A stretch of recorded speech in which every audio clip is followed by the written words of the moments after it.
السلام عليكم، يا رب تكونوا بخير. في الفيديو ده وبمناسبة عيد الفطر كل سنة وانتم طيبين هنشوف ازاي عملنا كلمة عيد سعيد بالشكل ده 3D على بلندر. فخلينا نبدأ على طول، بس قبل ما نبدأ بفكرك طبعا لو عجبك الفيديو ما تنساش تعمل لايك وسبسكرايب وتدوس على زرار الجرس علشان يوصلك كل الفيديوهات الجديدة أول بأول، وعلشان تدعم القناة كمان. ولو ليكوا أي أسئلة أو اقتراحات أو تعليقات ياريت تسيبوها لنا في الكومنتس. ودلوقتي يلا بينا نبدأ. مبدئيا كده اول حاجه هعملها ان انا هفتح برنامج ادوبي الستريتور وهجيب التايب تول وهبدا اكتب كلمه عيد سعيد، او طبعا حسب الكلمه اللي انت عاوز تعملها، لان انت ممكن تعمل بنفس الطريقه دي اي كلمه تانية. فانا كتبت كلمه عيد سعيد وهكبرها حاجه زي كده مثلا، وبعدين هروح اختار الفونت اللي انا عاوزاه. تقدر تختار اي فونت انت عاوزه عادي، فانا هختار الفونت ده مثلا. بعد كده خلي بالك علشان الخطوة دي مهمة جدا جدا علشان تتفادى مشاكل كتير جدا ممكن تحصل عندك على برنامج بلندر وانت بتحوله 3D. فاللي انت محتاج تعمله دلوقتي ان انت محتاج تيجي تختار كلمة عيد سعيد وتروح على تايب وتعمل create outline. دي بتحولك الكلمة كأنها شيب مش كلمة. بعد كده بعد ما حولناها شيب هتروح على الشيب بيلدر تول، هتلاقيه عندك على الشمال هنا، والشورت كات بتاعها شيفت ام زي ما هو مكتوب جنبها بالشكل ده. ولو ما لقيتهاش ممكن تدوس على الثلاث نقط دول دوسه طويله كده وهتلاقي كل التولز هنا، فممكن تدور عليها وعلى الشورت كات بتاعها. هنجيب الشيب بيلدر تول وهبدا بس ان انا ادوس دوسه طويله كده وافضل شاده كده بحيث ان انا اوصل كل الاجزاء المتفرقه عن بعضها دي ببعضها بحيث ان تبقى دي كلها كده كلمه واحده. وهاجي نفس الكلام على كلمه عيد، هوصل كل دي ببعضها وهوصل دي كمان ببعضها، وبكده انا بقى عندي كل دي كده كلمة عيد على بعضها كلمة واحدة وكلمة سعيد على بعضها كلمة واحدة. وتاني بأكد ان دي خطوة مهمة جدا جدا جدا علشان تتفادى المشاكل على برنامج بلندر.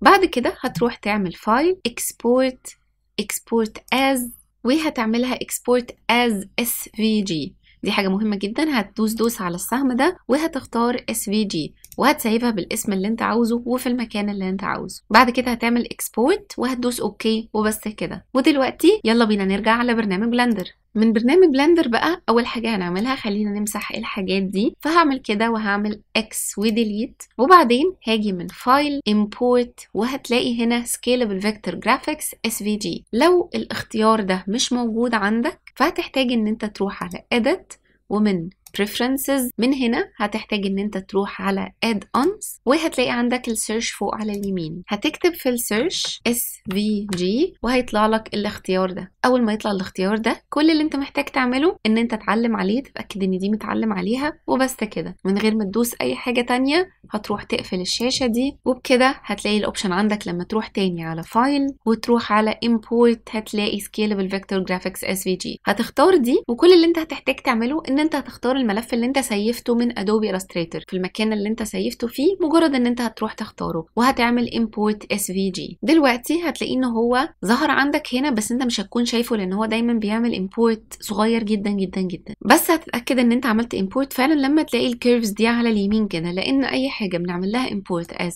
SVG بتدخل للبرنامج على اساس ان هي كيرفز. فهختار كل الكلام ده كده وهعمل S10 علشان اكبرها حاجه زي كده وهدوس انتر، او ممكن طبعا تدوس S وتسحب عادي جدا كده لو انت حابب. بعد كده هعمل RX90 عشان الف الكلمه على الاكس اكسس 90 درجه وهدوس انتر، وبعدين RZ90 علشان الف الكلمه على الزد اكسس 90 درجه. بعد كده هعمل GY وهجيبها كلها حاجه زي كده. ودلوقتي اول حاجه انا عاوزه ان انا اعملها ان انا اربط كلمه عيد مع النقط بتاعتها وكلمه سعيد مع النقط بتاعتها.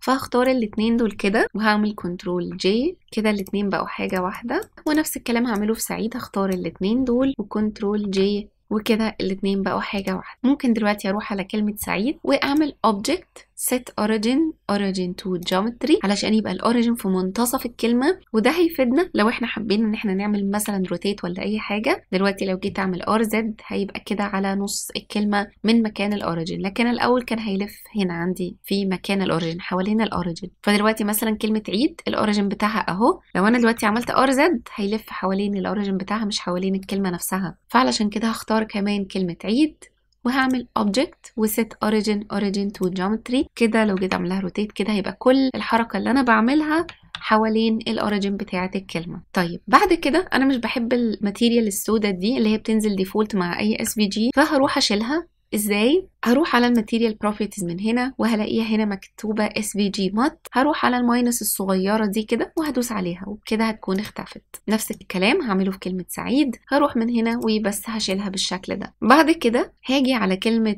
عيد وهاجي من الداتا او الاوبجكت داتا بروبرتيز بتاعه الكيرف وهلاقي هنا جيومتري، هدوس عليها دوسه عشان يفتح لي القائمه اللي تحتها دي، وهاجي من اكسترود وهعملها حاجه زي 0.01 مثلا فيعمل لي اكسترود حاجه زي كده، والدبث ممكن اعملها 0.002 وهدوس انتر فهيبقى عندي حاجه بالشكل ده. نفس الكلام هعمله في كلمه سعيد، هاجي من هنا هعمل extrude 0.01 وبعدين هاجي من الدب هعمل 0.002 وادوس انتر.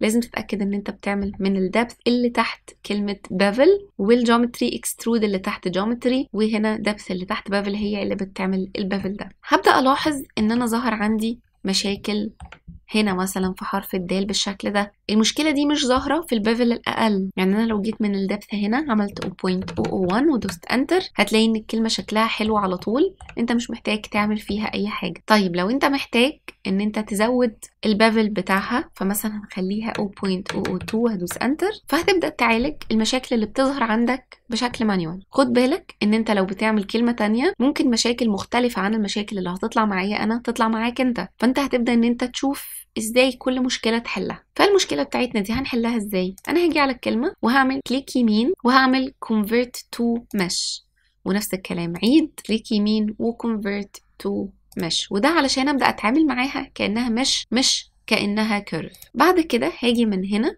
وهدوس شيفت واختار كلمة عيد كمان وهدوس تاب علشان اروح للاديت مود. بعد كده هدوس A من الكيبورد عشان اعمل select all وهدوس M من الكيبورد وهعمل merge by distance. هفتح القائمة الصغيرة دي وهلاقي ان هي معمولة automatically على 0.0001 فخلينا نرجع كده على الاوبجكت مود وابص كده بعد ما عملنا merge by distance هلاقي انه الخطوط اللي كانت عندي هنا دي راحت. خلينا نعمل كنترول زد عشان اوريها لك تاني. لو تلاحظ بص كانت في مشاكل هنا كده، كانت في خطوط وحتت مش مظبوطة في الكلمة، وهنا كمان لما جينا اخترنا كده وعملنا M merge by distance دلوقتي لما ارجع على الاوبجكت مود هلاقي ان كل المشاكل اللي كانت موجودة دي اختفت معايا. غير كده لو اي مشاكل تانية انت لاحظتها ممكن برضو تعالجها بشكل مانيوال. فتمام كده. بعد كده هجيب كلمة عيد وهعمل جي زد وارفعها لفوق شوية بالشكل ده، وبعدين جي واي وهجيبها في المنتصف كده، وممكن كلمة سعيد كمان نجيبها تحتها حاجة زي كده. وبس كده دلوقتي يا دوب ان انا هبدأ اضيف الماتيريال بتاعتي، فهبدأ عادي اروح على الماتيريال بروبرتيز وهعمل نيو وهختار اللون اللي انا عاوزاه ايا كان. بس علشان نشوف اللون لازم نتأكد ان احنا على السوليد مود او الريندر بريفيو، ولو انت حابب ان انت تخليها على ايفي تخلي الريندر انجن على ايفي، او انت حابب ان انت تخليه على سايكلز زي ما انت حابب. ونفس الكلام هنيجي على كلمة عيد وهختار الماتيريال بتاعتها ايا كانت، وهنبدأ ان احنا نظبط السين. فممكن نعمل add light area light ونبدأ نضيف الإضاءة بتاعتنا. ممكن أروح على الريندر بريفيو وتبدأ انت بقى تتحكم في تظبط التفاصيل بتاعتك زي ما انت حابب تماما. فبس كده دي كانت الطريقة اللي كتبنا بيها كلمة عيد سعيد على بلندر 3D بالشكل ده. فيا رب يكون الفيديو عجبك ويا رب يكون كان مفيد ليك. لو عجبك الفيديو ما تنساش تعمل لايك وسبسكرايب وتدوس على زرار الجرس علشان يوصلك كل الفيديوهات الجديدة أول بأول، وعلشان تدعم القناة كمان. ولو ليكوا أي أسئلة أو اقتراحات أو تعليقات يا ريت تسيبوها لنا في الكومنتس، واشوفكم في الفيديو اللي جاي ان شاء الله. باي باي.